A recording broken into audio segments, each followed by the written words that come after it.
Hoy lunes, en Noticias en Flash, la opinión de Juan José Rodríguez Prats. Porque tengo la impresión que hoy tiene muchas ganas de hablar el licenciado Rodríguez Prats. Bienvenido, ¿cómo le va? Buenas tardes. Tengo muchas ganas, pero como siempre llego con anticipación y te escucho en la antesala, pues si no tuviera ganas, tú me las generas. Ah, bueno. Porque con tus reflexiones, pues desde luego, estamos viendo tres eventos que me gustaría focalizar. El primero es, desde luego, la toma de posesión de Donald Trump. El año próximo, Hugo, el 4 de julio, se van a cumplir 250 años que se firmó un documento que muchos inclusive le conceden de inspiración divina. Y voy a explicar por qué. Le encomendaron a Benjamin Franklin, a John Adams y a Thomas Jefferson que escribieran el Acta de Independencia.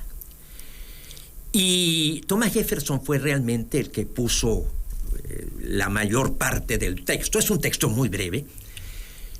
Es el texto que comienza diciendo hay verdades evidentes por sí mismas, y posteriormente es un recorrido de todas las decisiones que se tomaron en Inglaterra y que atropellaban a las 13 colonias y por lo cual declaraban la independencia. Y cuando lo presenta Thomas Jefferson, hablaba, creo que ya lo he dicho en otros programas, de que el creador había fijado valores eternos, y le dijo Benjamin Franklin, fue la única sugerencia que hizo, me parece que no deberíamos de aludir a cuestiones religiosas, y entonces se dijo verdades evidentes por sí mismas. El derecho a la vida, la libertad y el derecho a la búsqueda de la felicidad.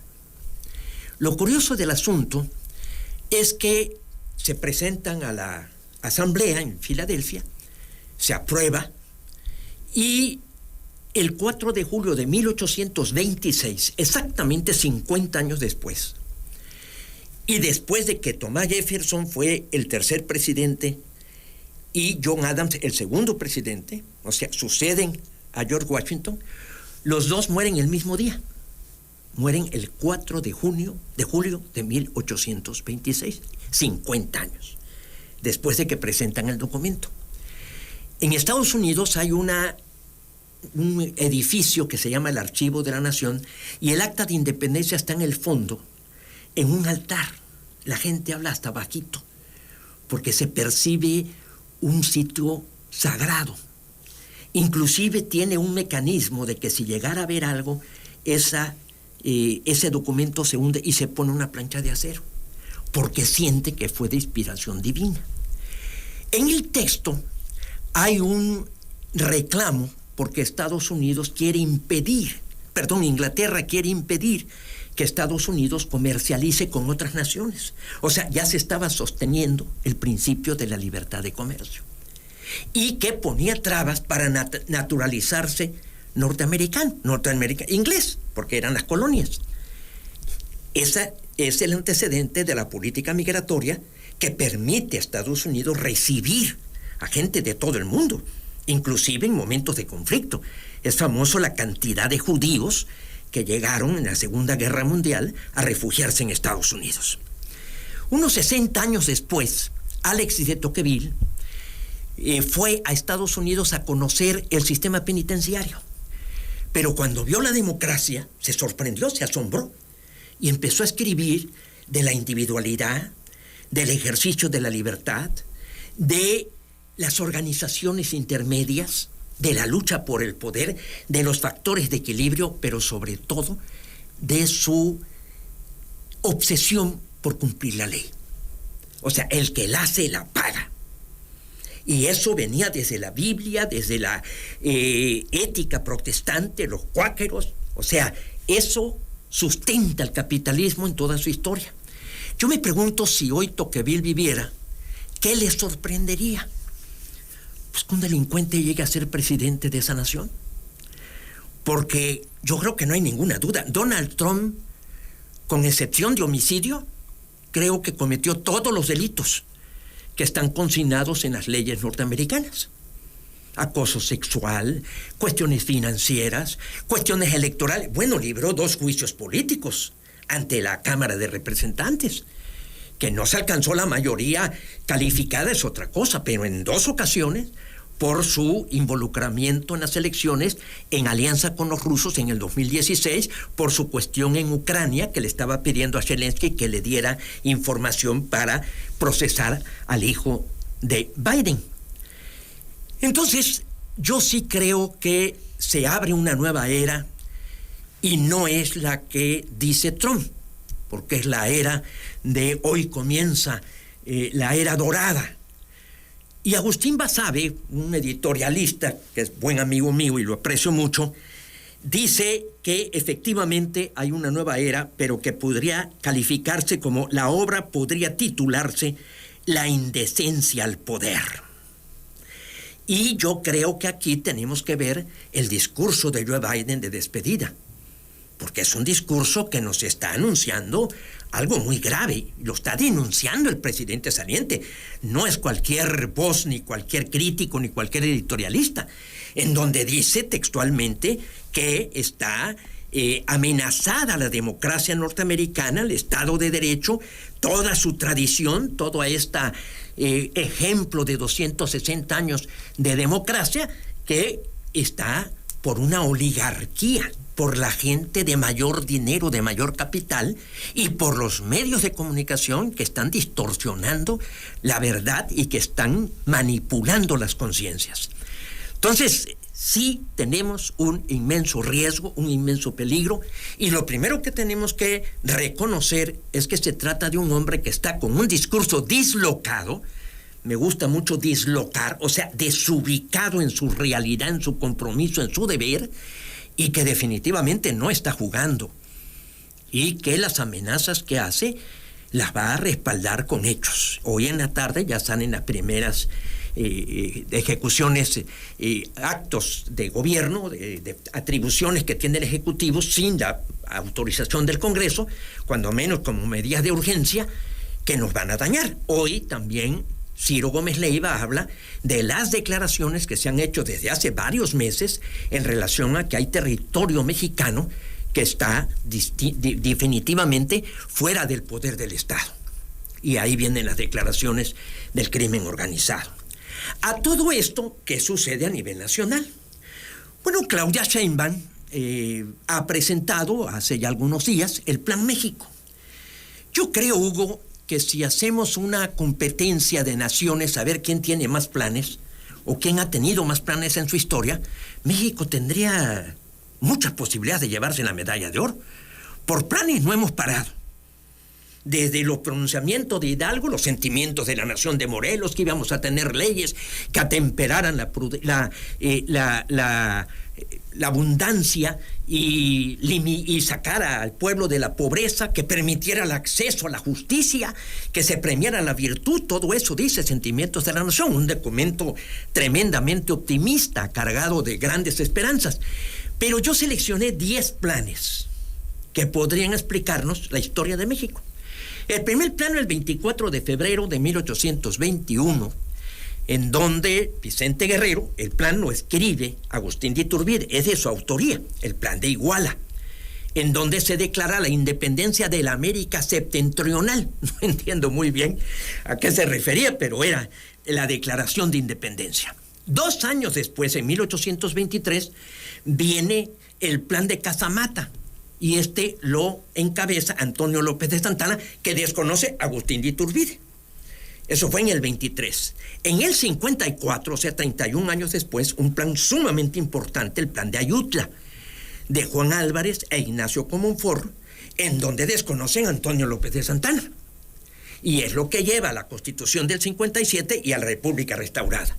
De ahí viene Porfirio Díaz con su plan de la Noria, en contra de la elección de Benito Juárez en el 71, y el plan de Tustepec en contra de Sebastián Lerdo de Tejada en 1976.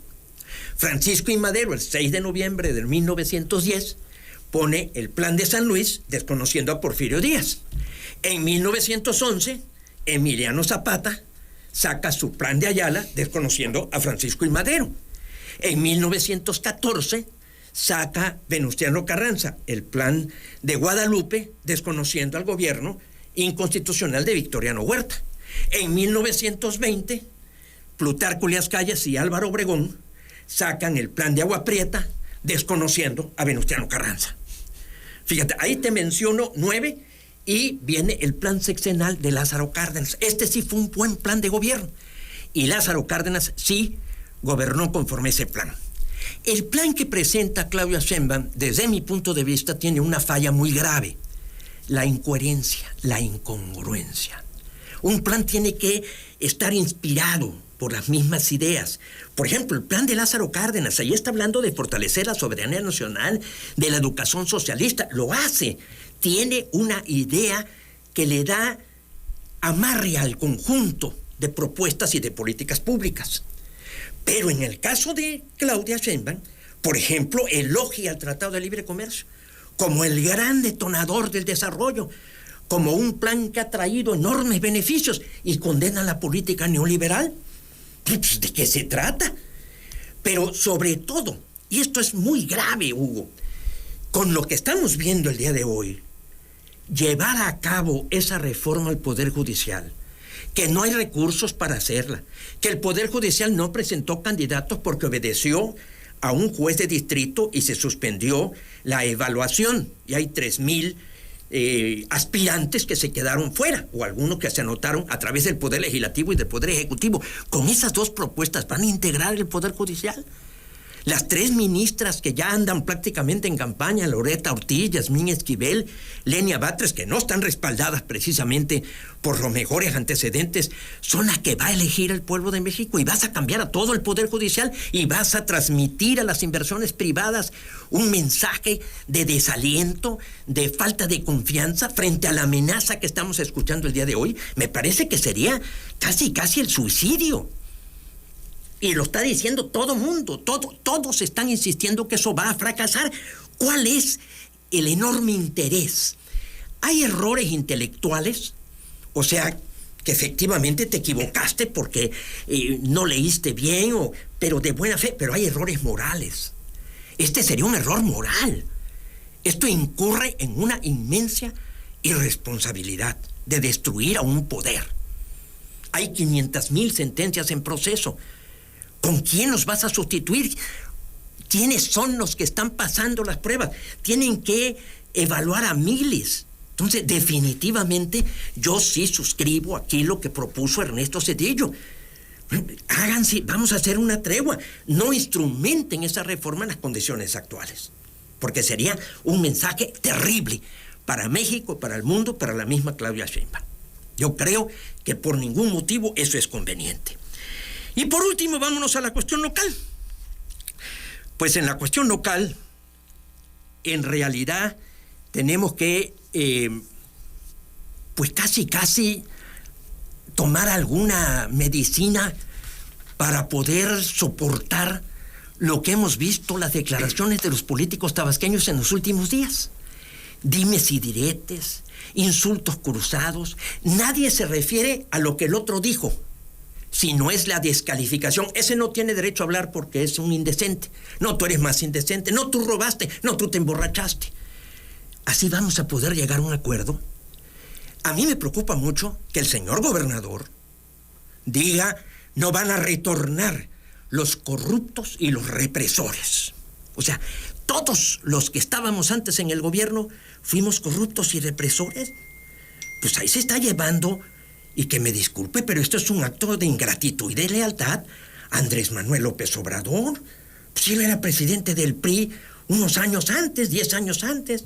Ahora, se ve como un heroísmo la toma de Plaza de Armas. Yo le dije a Andrés Manuel, porque en ese momento estábamos juntos, yo era candidato por el PAN a la gobernatura, que era un error haber tomado la Plaza de Armas, como también mucho se lo dijo la toma de Reforma, cuando vino la elección en el 2006, o los pozos, o los bloqueos. Pero yo le dije, mataban una vaca ahí en Plaza de Armas. Yo vivía enfrente, porque ahí estaba la casa de mis suegros, y era una pestilencia terrible. Entonces vino la acción contraria, que no tan solo fueron policías ni fuerzas represivas. Ahí hubo mucha sociedad civil que ya no resistía más. Ya tenían 19 días viviendo con esa terrible dañina, contaminante acción, violando la ley, porque dicen resistencia civil. No, eso no es resistencia civil, eso es violación a la ley. Entonces, vamos parejo, vamos viéndonos al espejo y tratando de hacer un deber, de vernos a nosotros mismos. Pero me preocupa mucho que la autoridad, que el señor gobernador descalifique de esa manera. Andrés Manuel, yo creo que tiene 2 etapas en su vida, o sea, 2 López Obrador. Hay el primero, que fue líder de la subversión, el caudillo disruptivo, el que decía este sistema está mal y hay que quebrarlo. Y fue exitoso, llegó a la presidencia, es indudable el enorme esfuerzo, el denuedo. Pero como gobernante siguió en el mismo sendero, siguió en la misma actitud, y creo que ahí estuvo ese error. Yo creo que ahí no entendió que ya tenía que proceder en diferente forma y gobernar para todos los mexicanos, y que eso explica en mucho lo que yo creo que fue un mal gobierno. Y me parece que Javier May está exactamente imitándolo, porque está en el mismo discurso, con la misma cosa de buenos y malos, con que aquí habemos puro santo y allá hay puro malo. Ni todos los que se fueron somos corruptos y represores, ni todos los que están son honestos y demócratas. Eso lo tenemos que entender para podernos establecer una buena comunicación. ¿Qué va a suceder, Hugo? Yo tengo fe en que, conociendo a Estados Unidos, las instituciones norteamericanas logren frenar a Trump. No de fuera, no la actitud de Panamá o la actitud de las autoridades canadienses o nosotros, sino que adentro ya hay un buen movimiento que se está creando de los migrantes. Ya hay una serie de instituciones. Por ejemplo, va a haber un choque tremendo entre las autoridades centrales y la ciudad de Santuario, porque Trump habla de que van a cooperar las autoridades locales, pero Los Ángeles, Nueva York, Chicago, muchos de ellos gobernados por demócratas, están respetando lo que es la tradición norteamericana de ser la melting pot, en donde están mezclados etnias y seres humanos que vienen de todo el mundo, porque hay de todo el mundo. Entonces, yo creo que lo mismo podemos traer aquí a México y aquí en Tabasco, que gobernemos con un poco más de humildad, de respeto. Porque si seguimos de que si se hace alguna crítica es de mala fe o estamos desautorizados y simplemente no escucho ni atiendo, pues definitivamente vamos a seguir profundizando en nuestra crisis. ¿Vivimos en crisis? Yo creo que sí. ¿México tiene altos riesgos? Yo creo que sí. Por lo tanto, requerimos una actitud diferente de nuestros dirigentes, que entiendan que están gobernando para todos, que escuchen, que atiendan, que corrijan. Político que no atiende, no entiende, y si no entiende, no sirve para hacer política. Y que nos concedan el beneficio de la duda de que lo que estamos diciendo es una crítica para que las cosas se hagan mejor, porque no se están haciendo bien, eso es evidente. Mira, nada más en los últimos días, y con esto termino, pero cito 2 pensamientos de 2 líderes. Jean Chrétien es un hombre de 91 años, fue ministro de Canadá, y dice: nunca dudé ni por un momento de la decencia de mis compatriotas, ni de mis oponentes políticos. O sea, no tiene razón Javier May en acusarnos de indecentes. ¿Quién no era priista en el 94? ¿Quién no celebró que se hubiera sacado de Plaza de Armas a los que ya estaban ahí por días contaminando y rompiendo la ley? Y José Mújica, que está en las noticias de que si falleció, él ya confesó que tiene un cáncer avanzado, pero dice: se precisa un gobierno que abra el corazón y la cabeza con todo el país. Ahí está esa recomendación sencilla, y creo que opera para los 3 niveles. No sé si me explayé o si... Yo dije, y creo que no me equivoqué, traía usted muchas ganas de hablar. Sí. Bueno, ahí está. Sí, mi querido Hugo. Sí, tenía yo muchas ganas de hablar, porque pues hoy tengo todo el tiempo y estoy leyendo toda la prensa, estoy leyendo desde la madrugada Ahí me empiezo a cruzar mensajes con Emanuel. Cuando llega a las 4 de la mañana, que empieza a ver la correspondencia y me empieza a enviar mensajes. Y empezamos a intentar darnos ánimo uno al otro, que lo mismo hago con el doctor Lastra, porque sinceramente hay que fortalecer nuestro carácter, nuestra capacidad de resistir para los tiempos que vienen. Y si me equivoco, créeme que lo voy a celebrar en grande.